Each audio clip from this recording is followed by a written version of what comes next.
It's one of my favourite places, and I was just thinking how serene it is, just as a plane took off from Inverness Airport. But it's looking gorgeous right now, with all the bluebells and my favourite trees. This one's my favourite right in the middle there.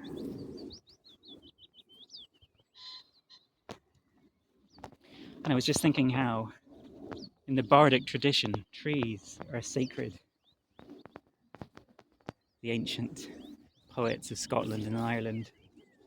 In fact, in the Irish bardic tradition, in the Ogham script, I think every single letter of the Ogham script is associated with a different tree.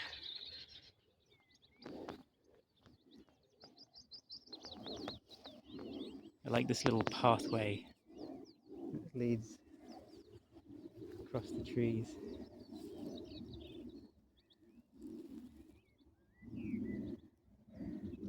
It's a strange light tonight. It threatened rain, but it hasn't so far arrived. It was so sunny in the morning, as you probably remember from one of the other vlogs, and then the clouds came over, but it's still warm. Gosh, look at this bit right here. Look how deep purple that is.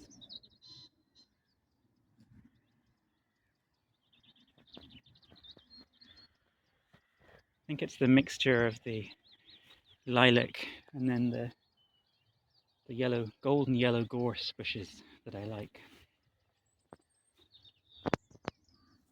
It's one of my favourite cherry trees.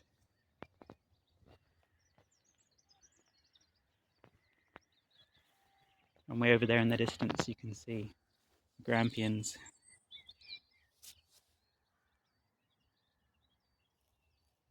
Just a few spots of rain. I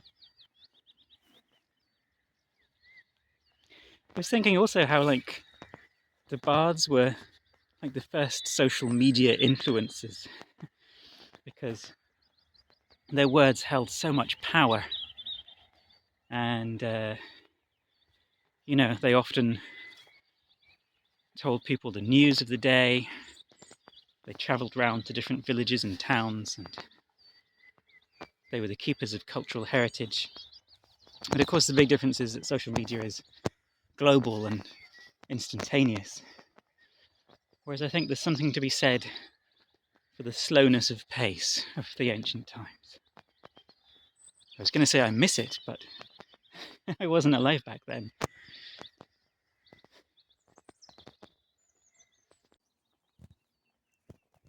Yeah, I'm just getting close to my favourite tree now. Again, in the bardic tradition, trees are seen as connecting worlds, connecting the underworld, the earth, and the sky. Well, you can't say quite so much for social media, can you? One of the famous Scottish Highland Gaelic bards, Duncan Ban MacIntyre, who was originally from Argyll, he describes the Highland landscape in spiritual terms. And who could blame him? Look at this. Just going to try and get over here. The best view of my favourite tree is from down here on the dog path. It's just normally we would have an amazing sunset, but it's awfully grey right now, apart from this bank of colour in front of us. So I think right now, the one with the blossom wins. You might see it as a slightly tenuous link, but increasingly in my work, which recently has involved a lot of monitoring and evaluation work with other countries, I'm trying to extend that idea of the bardic tradition into evaluation work. So in evaluation, you're essentially looking at what impact projects or pieces of work have had around the world. And integrating the bardic tradition into that is really about bringing in storytelling into what is quite often a fairly neutral business environment. And it makes work a little bit more interesting when you start talking about narrative storytelling, because it's something that everybody can relate to. As children, we read stories, we listen to stories, and as adults we watch movies and listen to audiobooks, and occasionally nowadays even read real books. But in the workplace, nobody ever talks about this. So I am going out and talking to people a lot about this, which is narrative storytelling as a tool for evaluation in international development work. And I really love how there's that connection between where I come from and something so simple as just helping people to tell the story of, what the problem was, what they did to resolve that problem, who it impacted, and what the real world impact was of this. And I just think it's beautiful that we can draw it all back to an ancient tradition. So morning. I woke up feeling absolutely awful this morning, but I forced myself to come out and do something. And I thought it was because I hadn't slept well. But actually I think I didn't sleep well, possibly because of all the pollen in the air. As you might be able to see over there. And I only found out a few years ago that I get hay fever. I didn't know what it was. Every spring, suspiciously feeling a little bit rough. So I'm just taking a little walk up to the Both Ducat, which is nestled on the site of what used to be a 12th century castle. I think this is the way. I haven't been here for quite a few years. Yes, it is.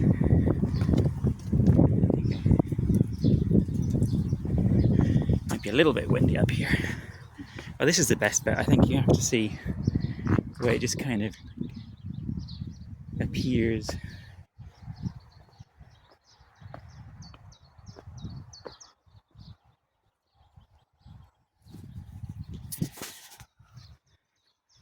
It's pretty nice up here at sunset, but when I got up this morning, there was a blanket of white cloud absolutely everywhere.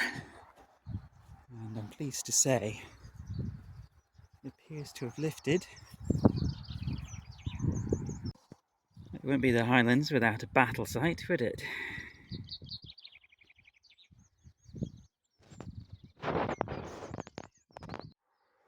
I have a free day today, that's why I'm out and about, since Kathleen's at home.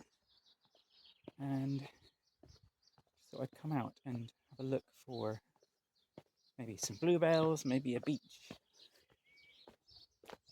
Just generally be out of the house. Traffic jam in Findhorn village.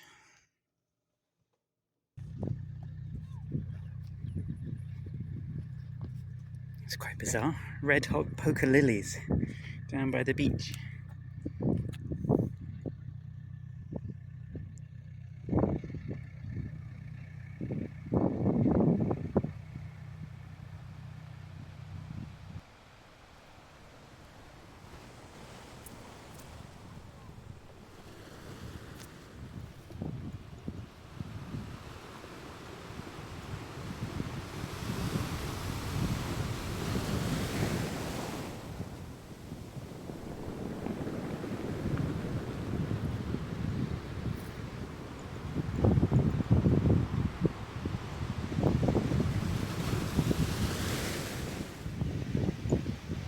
Of course, the famous Findhorn coloured bathing huts,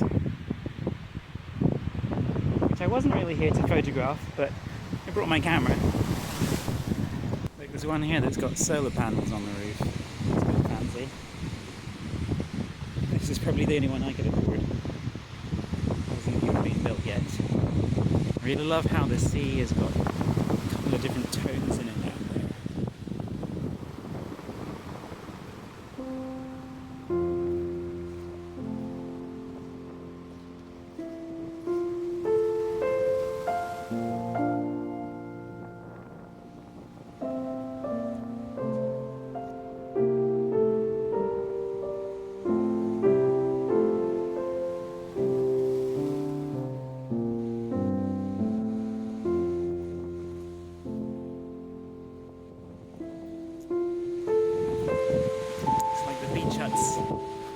blue ones at least, echoing the colours of the sea. It's so pretty. You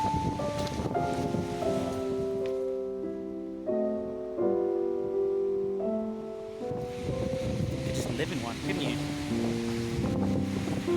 Tiny house.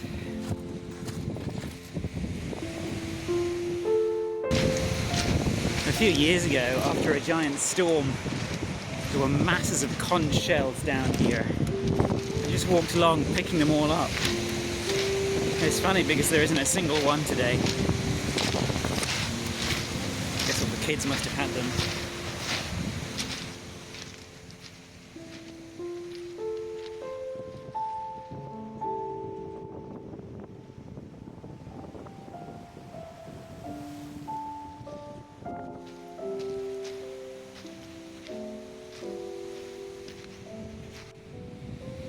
So of course I just found this amazing little piece of branch that I want to photograph, and I've got the right angle, but I've got to wait until this guy walks down the beach and comes out of my shot. It's always the way, isn't it?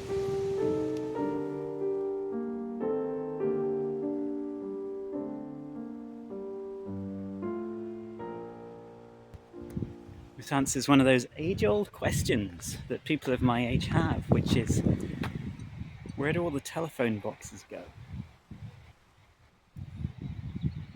Apparently here.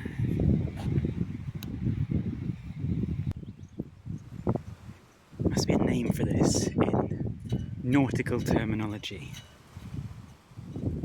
This bizarre clanging of wires and masts.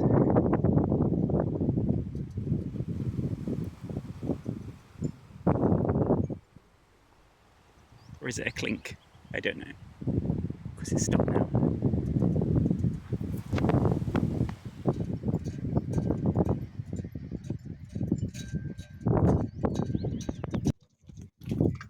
This is one of those really strange relics of COVID times.